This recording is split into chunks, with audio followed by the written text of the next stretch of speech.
আসসালামু আলাইকুম আব্দুর রহমান, কেমন আছো? ওয়ালাইকুম আসসালাম আবু বক্কর।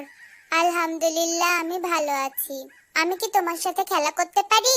অবশ্যই, কেন নয়, চলো আমরা একসাথে মাঠে খেলা করি। তুমি আজকে ফজরের নামাজের সময় মসজিদে আসোনি কেন আব্দুর রহমান?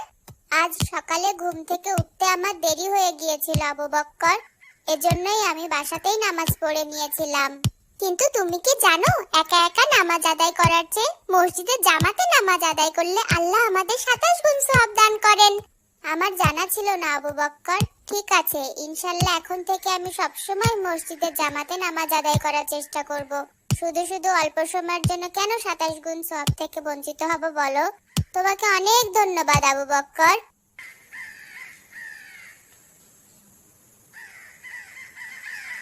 ওই দেখো আব্দুর রহমান, কতগুলো পাকা আম পড়ে আছে, চলো আমরা ওগুলো কুড়িয়ে নেই।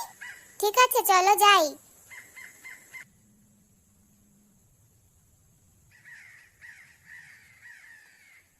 বিসমিল্লাহির রহমানির রহিম। আমগুলো কি দারুণ মিষ্টি খেতে, তাই না আব্দুর রহমান? আলহামদুলিল্লাহ, তুমি ঠিকই বলেছ আবু বক্কর, আমটা দারুণ মিষ্টি। আলহামদুলিল্লাহ। মা, মা, ও মা, কোথায় মা তুমি? জানো আজকে কি হয়েছে? আসসালামু আলাইকুম মা। ওয়ালাইকুম আসসালাম। কি হয়েছিল কি বাবা?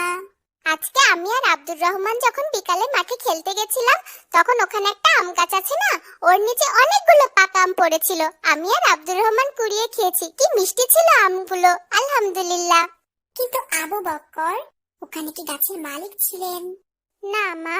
তাহলে তো তুমি মালিককে না বলেই আমটি খেয়েছো। জি মা, আমি তো আমটি গাছ থেকে পেড়ে খাইনি, কুড়িয়ে খেয়েছি, তাই আর বলিনি।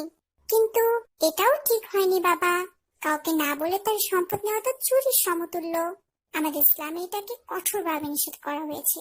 কাউকে না বলে তার চুল পরিমাণ সম্পত্তি যদি আমরা নিয়ে থাকি, ওটার জন্য আমাদের হাসুরের ময়দানে জবাবদিহি করতে হবে। আমাদেরকে কঠিন বিচার করা হবে। মা, আমি দুঃখিত, বুঝতে পারিনি। তাহলে এখন আমার কি করা উচিত মা? তোমার এখনই গাছের মালিকের কাছে ক্ষমা চাওয়া উচিত, আর ভবিষ্যতের জন্য এখন থেকে সতর্ক হওয়া উচিত। না বলে কারো কিছু নেওয়া যাবে না, সেটা পড়ে থাকা ফল হোক অথবা অন্য কোনো সম্পদ। মনে রেখো বাবা, এটা কিন্তু চুরির সমতুল্য। ঠিক আছে মা, আমি এখনই যাচ্ছি ক্ষমা চাইতে, আর এমন ভুল কখনো হবে না ভবিষ্যতে।